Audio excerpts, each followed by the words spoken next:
Hello. Welcome to Ken Studies CAPF AC 2022 का science का strategy हम इस वीडियो में देखेंगे विद प्रीवियस ईयर एनालिसिस कि आपके जो भी प्रीवियस ईयर्स में क्वेश्चन कितने पूछे गए हैं और क्या आपका सोर्स है, बुक्स वगैरह क्या कंसल्ट करना है, किस ढंग से चीज़ों को करना है, इसके बारे में हम देखेंगे। रिसेंट टाइम में देखो, लास्ट 3 इयर्स का यदि देखोगे 2019 से 20 ये आपका 21 तक, तो इसमें से बहुत ज़्यादा क्वेश्चन इससे आया हुआ है। ठीक है, तो आपका ये इसको इग्नोर कर ही नहीं सकते हो, क्योंकि इसको जिसने भी इग्नोर किया वो ये मान लो कि सिलेक्शन आपका नहीं होना है। ये क्योंकि इतना अभी की मैं बता रहा हूँ, अभी इतना ज़्यादा इसका वेटेज है, बहुत ज़्यादा, ये हाईएस्ट वेटेज अभी साइंस का ही चल रहा है।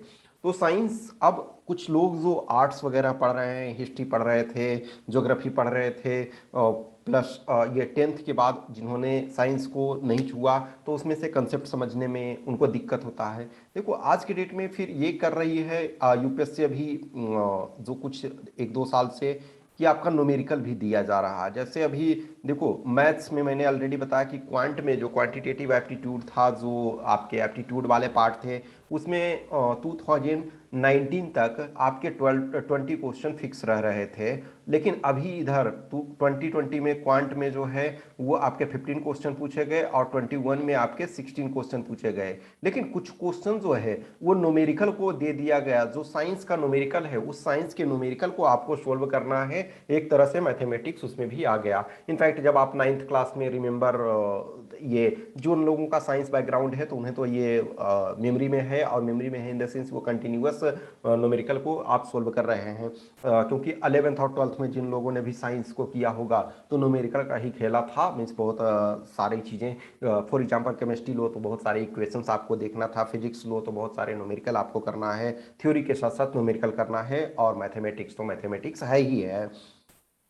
तो उसमें से आपका जो बहुत सारे न्यूमेरिकल्स दे रहे हैं आज के डेट में, कुछ आपके फिजिक्स में न्यूमेरिकल दे रहे हैं, कुछ आपके केमिस्ट्री में भी न्यूमेरिकल्स दे रहे हैं, तो उनको ये देखना है। तो पहले हम क्वेश्चन को, नंबर ऑफ क्वेश्चंस को देखना है। तो देखो, यदि लोएस्ट हम देखें 2012 में 16 क्वेश्चन है, और इधर 3 इयर्स में 29, 30 और 28, तो ये बहुत ज्यादा है। और इनफैक्ट इधर हम यदि 2015 से देखें तो 2015 से लास्ट 7 ईयर में सिर्फ और सिर्फ 2018 है जिसमें 20 से बिलो है, 19 है, अदरवाइज 20 प्लस क्वेश्चन। और इस 3 ईयर में आपके जो है बहुत ज्यादा ये आपके ये कवर कर रहे हैं। अब फॉर एग्जांपल इसमें देखो, तो यदि 31 क्वेश्चन, 1 क्वेश्चन एक्स्ट्रा होता, तो इसका मतलब है कि 25% वेटेज सिर्फ इसी का हो जाता। तब भी आपके पास क्या है, 23 प्लस, यानी क्लोज टू 24% आपका क्वेश्चन ये इसी से पूछा जा रहा है। तो 1/5 से अधिक आपका, क्लोज टू 1/4 वेटेज जो साइंस का है। तो इस साइंस को आप एकदम इग्नोर नहीं कर सकते हैं। और मैं मानता हूं कि साइंस में, जैसे हमने आपको इकोनॉमिक्स वाले में बोला कि ऐसा है कि आप 9th और 10th को 3 दिन में पढ़ सकते हो, और 9th क्लास का लिए 2 से 3 दिन, मैक्सिमम आप 5 दिन में। लेकिन बिलीव मी, क्लास 9th का साइंस लोगे तो 15 चैप्टर है, क्लास 10th का लोगे तो 16 चैप्टर है। बिलीव मी, इस 15 और 16 चैप्टर को पढ़ने के लिए 15 डेज चाहिए। मैं समझता हूं कि प्रॉपर अंडरस्टैंडिंग के लिए, क्योंकि एक एक चैप्टर में जो है, शायद लगेगा चैप्टर बहुत बड़ा नहीं है, लेकिन एक एक चैप्टर में हर टर्म्स को समझना है, हर टर्मिनोलॉजी को समझना है, तो इसमें टाइम लगता है। ये मैं एक्सेप्ट करता हूं कि इसमें कोई भी एक दिन में चाहेगा। आप रीडिंग दे दोगे, रीडिंग देना हमारा टारगेट नहीं है ना, हम नोवेल नहीं पढ़ रहे हैं कि यस, या मूवीज नहीं देख रहे हैं कि हम एक दिन में उसको कर लिए। साइंस में मैं यही कहूंगा कि आपको टाइम लगता है साइंस में। इसी वजह से मैंने जो बुक्स वगैरह में मैंने ये बोला है कि जिनको comfort, otherwise majority of question इसमें 9th और 10th से आ रहे हैं, मेजोरिटी ऑफ क्वेश्चन, और वो डायरेक्ट आ रहे हैं कि आपने प्रॉपर तरीका से, यदि 9th और 10th में 31 चैप्टर है, उस 31 को, लेकिन आपको कीवर्ड, एक एक कीवर्ड को जानना पड़ेगा, एक एक चीजों को आपको रट्टा लगाना पड़ेगा। यदि आप उन चीजों को कर ले जा रहे हैं, या यदि आप उन चीजों को प्रॉपर तरीका से हैंडल कर ले जा रहे हैं, तो आपका एक तरह से कोई नहीं रोक सकता है। मैंने यही ऑब्जर्व किया है। एनसीईआरटी का पावर इसमें बहुत देखा जाता है। हिस्ट्री, हिस्ट्री, ज्योग्राफी और साइंस, इन तीनों में एनसीईआरटी का पावर बेस्ड रूप से आप देख सकते हो। ठीक है, ज्योग्राफी, हिस्ट्री और साइंस, इन तीनों में एनसीईआरटी का पावर। और ये आप यदि एनसीईआरटी पे फुल कमांड है तो ये एक तरह से इसमें बहुत ज़्यादा आपका कवर सब्जेक्ट हो जाता है। इसको कर करके आप ये कर सकते हो। कोई भी कैंडिडेट ईमानदारी से सिर्फ एनसीईआरटी को पढ़े, न्यूज़पेपर को पढ़े और मैथ्स बेसिक जाने तो दूसरा बुक की जरूरत ही नहीं है। मैं यही मानता हूं कि जैसे पॉलिटी है, पॉलिटी में लक्ष्मीकांत आप कवर, इनफैक्ट मैं समझता हूं कि लक्ष्मीकांत भी कोई पॉलिटी में कवर ना करे, न्यूज़पेपर प्रॉपर तरीका से पढ़े और एनसीईआरटी पढ़े तो वो आराम से विद गुड रैंक क्वालिफाई कर सकता है। तो साइंस में आप एकदम किसी कीमत पे, और साइंस में देखो आपको 1 महीने 2 महीने में नहीं होगा। मैं ऑलरेडी बता रहा हूं कि मैंने आपको बोला कि इकोनॉमी का कोई बुक हुआ, हिस्ट्री का कोई बुक हुआ, हिस्ट्री में टोटल मान के चलो 12th में मात्र 15 चैप्टर हैं, लेकिन चैप्टर बड़े बड़े हैं। तो उस 15 चैप्टर को भी कोई चाहे तो 3 डेज में कवर कर सकता है, 3 डेज में। लेकिन यहाँ 31 चैप्टर है तो मैं बता रहा हूँ 31 डेज लगाओ कम से कम फर्स्ट टाइम पढ़ने में। फिर उसके बाद जो second time, third time, fourth time, fifth time, अब अमीबा है, पैरामीशियम है, किधर से कौन सा लेंस है, उत्तल लेंस है, अवतल लेंस है, यानी कि कनकेव लेंस, कन्वेक्स लेंस है, फिर इसमें कितना डिस्टेंस रहेगा, फोकस पर कहाँ ऑब्जेक्ट होगा तो इमेज कहाँ बनेगा, इमेज किस ढंग का बनेगा, कौन सा हम इक्वेशन लगाएं, ये जो है एंडोथर्मिक रिएक्शन है या एक्सोथर्मिक रिएक्शन है, यानी कि इस रिएक्शन को करने में कितने मोलिक्यूल लगाने पड़ेंगे, तो कितने मोलिक्यूल हम इधर लगाते हैं, फॉर एग्जांपल कितने मोलिक्यूल जो ग्लूकोज के हैं तो एनर्जी मिलेंगे, वाटर मिलेंगे और आपका CO2 रिलीज होगा। तो इनको आप एक एक चीज को समझने में टाइम लगेगा आपको। तो 31 चैप्टर है तो 31 डेज आपको लगाना है। और उसके बाद जब सेकेंड टाइम में तो कुछ कंफर्ट फील होगा, थर्ड टाइम में कुछ कंफर्ट फील होगा। तो ये आपके क्वेश्चन हैं और इन तीनों ईयर को आप देख करके ऐसा हम हो सकता है नेक्स्ट ईयर में मान के चलो कि 18 ही आ जाए फॉर एग्जाम्पल, लेकिन ये नहीं होगा कि 5 क्वेश्चन आएगा, ये नहीं होगा, कभी नहीं होगा। अब एकदम यूपीएससी जिद पे उतर जाए तो दूसरी बात है, लेकिन जो हम पैटर्न देख रहे हैं, साइंस का इंपॉर्टेंस खास करके अभी जो कोविड-19 पैंडेमिक हमने जो देखा तो साइंस का इंपॉर्टेंस तो और बढ़ता गया। अब पता नहीं हमारा वैक्सीन वैक्सीन कहाँ से आ रहा है। साइंस जितना अच्छा आपके पास डेवलप होगा, जितने अच्छे लेबोरेटरी होंगे उतने अच्छे आप कर पाओगे उतने जल्दी। एक तरह से ये कहीं ना कहीं जो भी कोविड-19 पैंडेमिक आया तो उसने चैलेंज पोज किया, उसने बहुत बड़ा चैलेंज पोज किया ह्यूमैनिटी का। इनफैक्ट एग्जिस्टेंशियल क्राइसिस, यदि कोविड-19 को नहीं रोका जाता और नहीं इस पर एक्शन लिया जाता तो समझ सकते हो कि इंडिया जैसे कंट्री में बहुत ज़्यादा कैजुअलिटी होती। इनफैक्ट देखो जो मोस्ट एडवांस्ड कंट्री हैं, जहाँ की हेल्थ केयर सिस्टम हमसे बहुत अच्छा है, जहाँ की इंफ्रास्ट्रक्चर बहुत अच्छा है, जहाँ की गवर्नमेंट जो है सोशल इश्यूज पे बहुत ज़्यादा एक्सपेंडिचर करती है, बजट का एक मेजर लायन शेयर जो है वो वहाँ जाता है, वहाँ लोग पेरिश हुए, वहाँ लोग इंफ्रास्ट्रक्चर होने के बावजूद। तो इंडिया जैसे कंट्री में तो कहीं ना कहीं जो साइंस का इंपॉर्टेंस बढ़ता जा रहा है। कहा जाता है जब आइंस्टाइन के टाइम में, आइंस्टाइन बहुत ज़माने पहले उनका डेथ हो गया, लेकिन जब आइंस्टाइन के ने जब अपनी थ्योरी दी थी तो लगा था ना कि साइंस के पास अब करने के लिए कुछ नहीं है। लेकिन हम आज भी ये एक्सेप्ट कर रहे हैं ना, आज ये एक्सेप्ट कर रहे हैं कि साइंस अभी भी अपने बचपना में है, अभी बहुत कुछ देखना है। हमने अपने जीवन काल में, आपने अपने छोटे से जीवन काल में, छोटे से जीवन काल इन द सेंस कि अभी शायद बहुत सारी चीज़ों को नहीं देखा है, उसमें आपने बहुत सारे चेंजेस को देखा है। ठीक है, तो जो लंबे समय से जी रहे हैं तो उन्होंने तो और बहुत सारे चीज़ों को देखा। कोई ये सोच नहीं सकता था, हम और आपका छोड़ दें, जो बहुत बड़े विजनरी थे बिल गेट्स जैसे लोग जिन्होंने एक तरह से दुनिया में रिवॉल्यूशन ला दिया, उन लोगों ने ये विजुअलाइज नहीं किया था कि कुछ ऐसा हो सकता है। और with in couple of years जो है सारी चीज़ें चेंज हुई।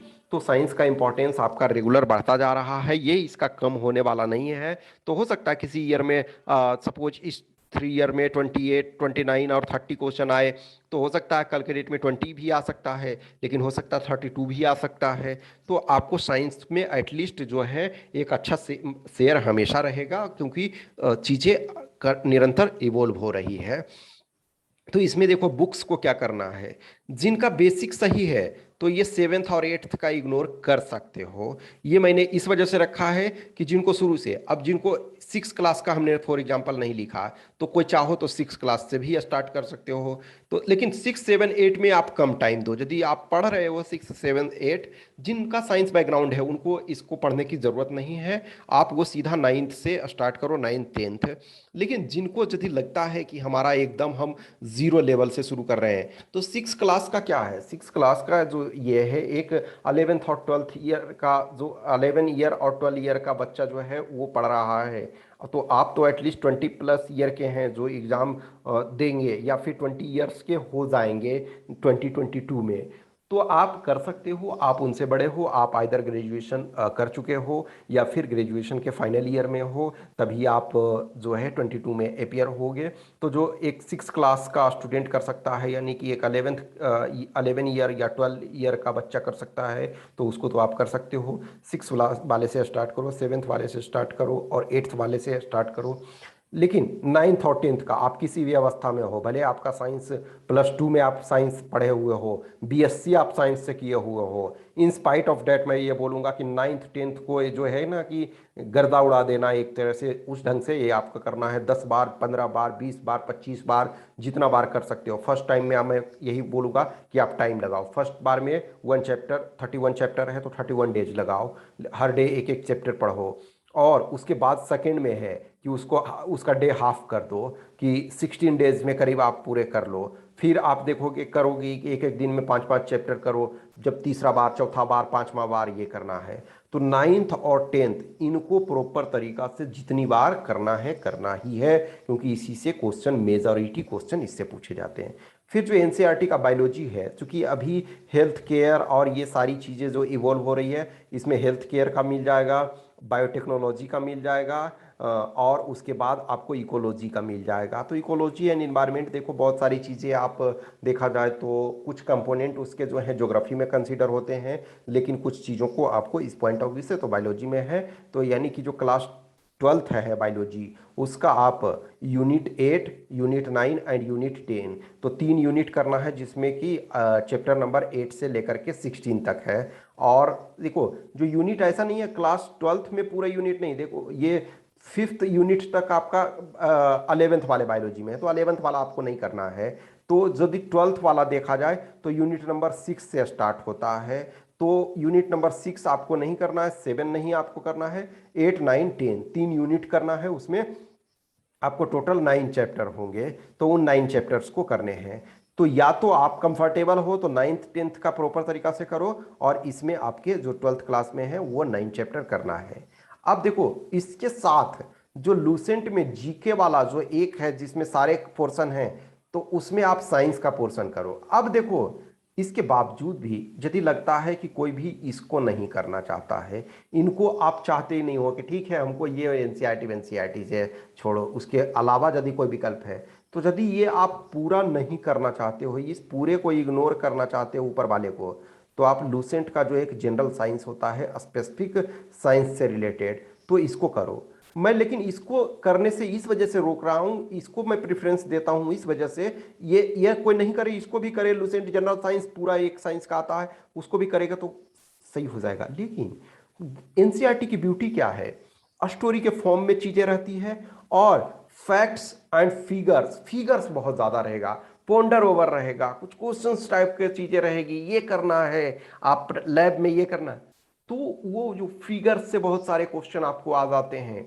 तो एनसीईआरटी को ही ये करना है पहले, एटलीस्ट ये करो कि 1 टाइम करने के बाद आप इसको कर सकते हो। ये एक तरह से है कि कुंजी टाइप का है, ये करना होगा। फिर करंट अफेयर्स, करंट अफेयर्स हर सब्जेक्ट में जो कुछ मान के चलो कि जैसे इस बार ही आपका आया था कि कोविड 19 का जो है alpha beta gamma variable delta variable, तो ये वेरिएबल किस देश में ओरिजिनेट हुआ, ओरिजिनेट बल्कि हो सकता है कहीं भी, लेकिन प्रॉपर तरीका से कब पता चला।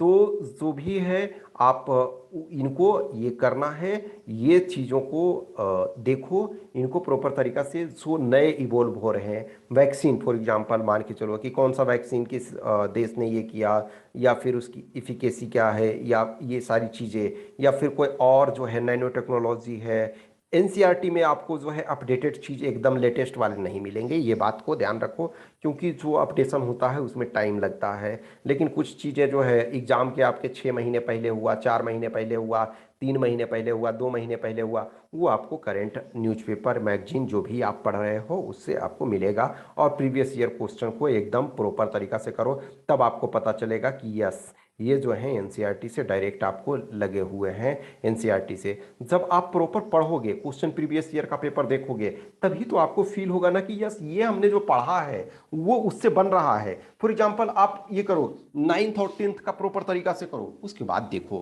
क्वेश्चन आपसे पकड़ में जरूर आएंगे। या हो सकता है अभी गलत हो जाए, लेकिन एटलीस्ट ये पकड़ में आएगा कि अच्छा अच्छा ये 9th क्लास में था, ये 10th क्लास में था। तो इस अनुसार से आप वर्क करो।